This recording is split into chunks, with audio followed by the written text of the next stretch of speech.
sadar kalau semua alat komunikasi dan juga senjata yang dibawa ternyata palsu. Jon Snow akhirnya terpaksa berkata jujur tentang perusahaan keamanannya yang sebenarnya sangat bobrok. Untungnya, Ram memang memiliki kemampuan bertarung yang asli. Tanpa banyak bicara, Ram langsung menghajar anak buah Farada. Jumlah musuh yang cukup banyak justru membuat kemampuan bertarung Ram semakin terlihat jelas.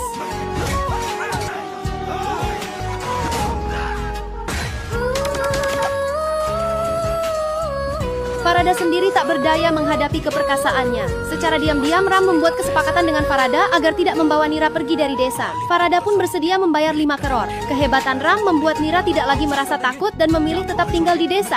Ia sendiri ingin membebaskan para penduduk dari cengkeraman suami dengan bantuan Ram dan timnya. Sementara itu, suami sedang sibuk bernegosiasi untuk membuka pasar internasional yang dikuasai oleh David Bay. Barang narkoba miliknya diuji coba terlebih dahulu oleh orang kepercayaan David bernama Alex. Menurut Alex, barang tersebut luar biasa nikmat. Saat itu juga, suami resmi diterima.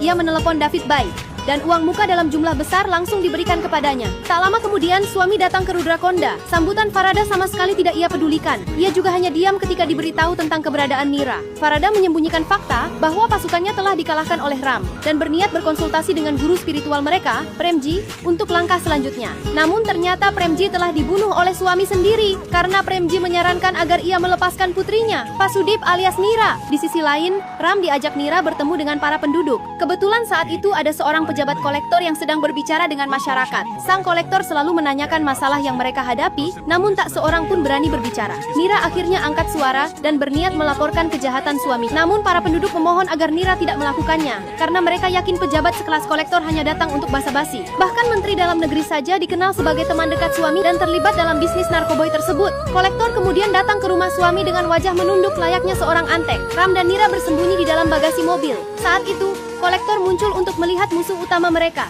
Nira langsung memarahi kolektor karena bukannya menangkap penjahat, justru menjadi budak mereka. Nira lalu menyerahkan sebuah cek kosong kepada suami. Tulislah berapapun yang kau mau, tapi tinggalkan desa ini, ucapnya. Namun suami justru menebas cek itu dengan kapak. Nira terpaku ketakutan. Suami menegaskan bahwa ia tidak membutuhkan uang, melainkan lisensi. Ram segera menenangkan Nira di dalam mobil, lalu berbicara serius dengan suami. Ia mengungkap bahwa dirinya telah dijanjikan 5 keror oleh Farada untuk menjaga Nira. Farada membantah. Namun Ram mengungkap fakta bahwa suami telah memasang kamera di seluruh desa, di atas pohon, di sawah, bahkan di kursi tempat duduk menteri.